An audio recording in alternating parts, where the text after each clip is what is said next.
concept for Little Man came from Keenan. Once I got the image in my head, then it was about building a life for the guy and then figuring out a plot and a story and all that. The writing process is me, him, and Marlon lock ourselves in a room, or we'll go away somewhere and drink plenty of green tea, have some laughs, and put it down on page. Do you want some company in there with you? Yeah. I think we can work that out. Daryl! It's bath time! I do not know what they eat for breakfast that these ideas pop into their head. It's crazy. Where do you go from doing a movie where two black men play white women to doing a movie about a little person who's pretending to be a baby? Marlon, Damon, and Jim Carrey are the three people that I think could pull off something like this, which is a character that is a human cartoon, but at the same time, you still connect to him. If you notice, I'm like 6'2", not 2'6". And there's nothing that can prepare me for this. But, you know, I watched some different strokes, a little bit of Webster. Was I wrong? It was a process trying to figure out how we was gonna get him to actually look like a grown man baby. We went through a number of different tests and we found our way. This ain't easy. It may look like a piece of cake, but this is hard. What's interesting is we had to shoot the movie twice. So first we had to shoot the body, and then we had to shoot the head. And we were blessed to have this kid, Lyndon Porco. Here's Calvin! We needed a young actor who could step in and really bring the physical elements of the character to life. And Lyndon has far exceeded what we had ever hoped. Lyndon's an athlete. This is a guy who plays basketball. He loves wrestling. He's got all these great physical attributes. With Lyndon, we've added little things to take advantage of what he can do.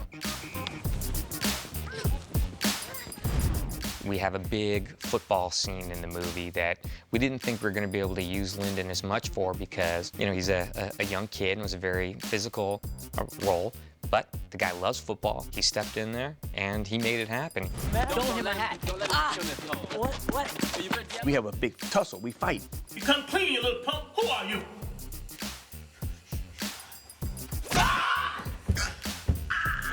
He kicked me in the area where you hurt. Listen, old man, you can a little pain in the butt. Come on! Huh? What round you want to get knocked out in?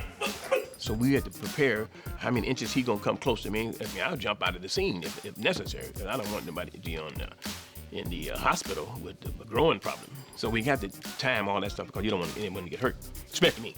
Do I still say my lines, Keenan? Working with Lyndon has been so much fun. He's so sweet, and we just shot a scene where we have to kiss, we have to make out. Faster is Lyndon coming out and closing the door. So let's do one more. The way Keenan likes to work with actors is to give them a lot of freedom. You know, give them space to take what it is that he's put on the page with his brothers and make it their own. Sometimes, like, that's my word. I think I wrote that line. Keep it like that. It really works for the comedy. Most of the time, Keenan is cool. I always shoot one to page just so we have it as a guide, and then it's just improv on top of improv, and everybody gets to play. Say, let me see your chin look over your other shoulder. With us, it's not like directing. It's pretty much just telling your little brother what to do. His directing with us has a whole nother tone. Other artists, he's like, well, here's your motivation, your character. It's really, you know, in this situation, he's devastated, he's hurt.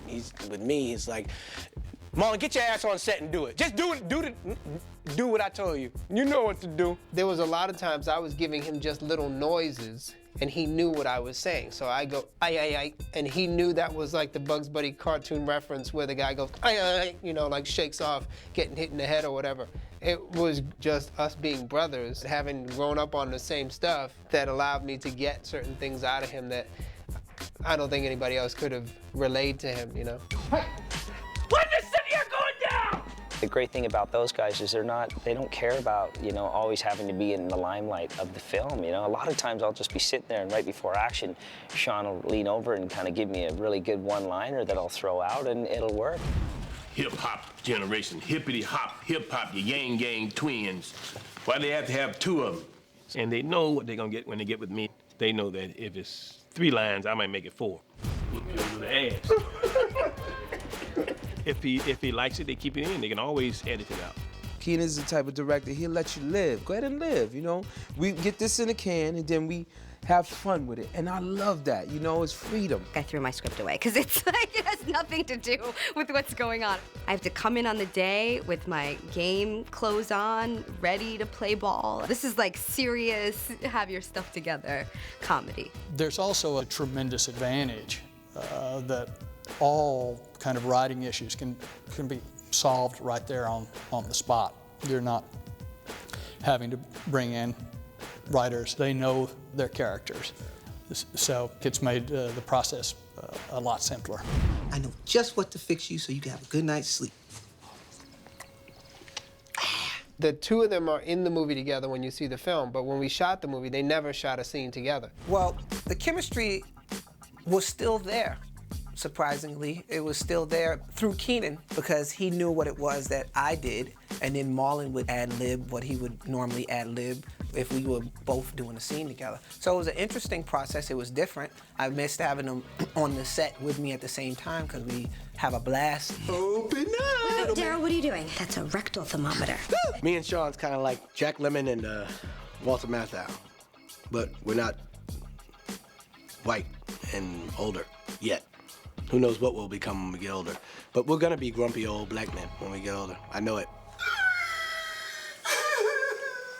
I think out of all the movies we did, this is probably one of the strongest casts we've ever had. Thanksgiving for you, idea. That's right, dig up in your eyes. You should get on. I got one of his. I promise you this. Okay. Then my problem.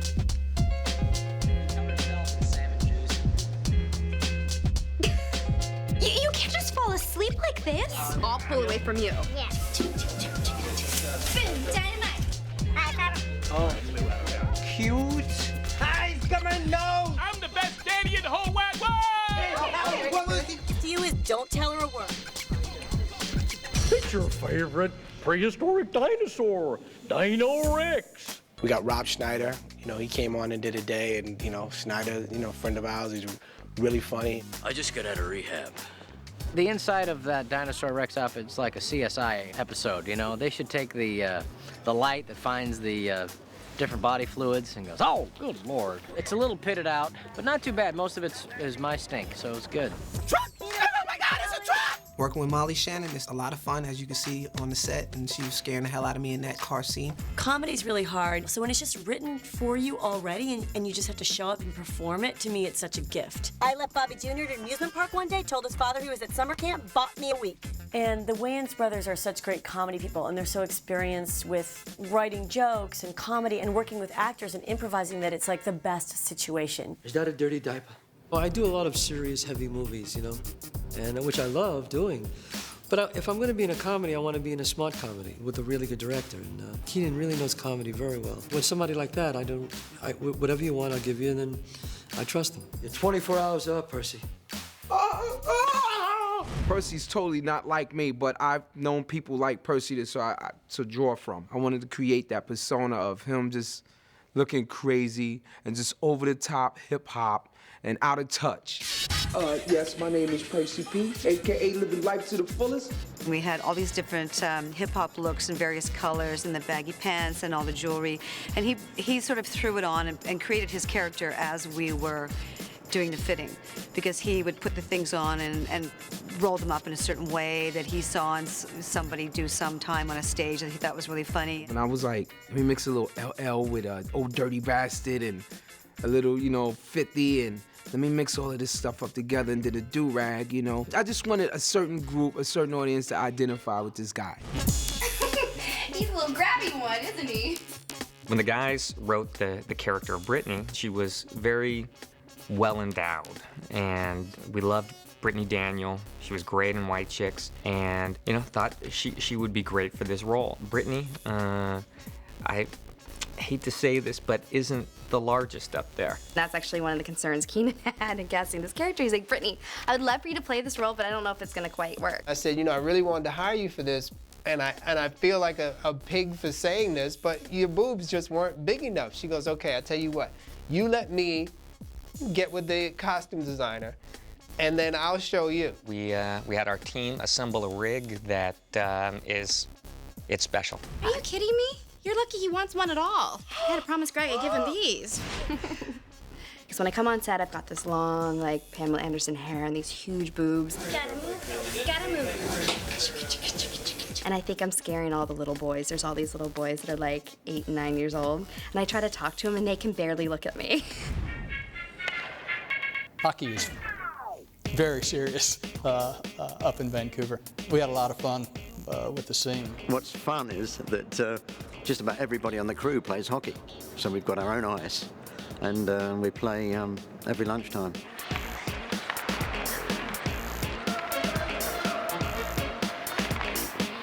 During the lunchtime, people do put their skates on and play hockey. What I do during my lunchtime is take a nap, but I take it on the ice and they push me around.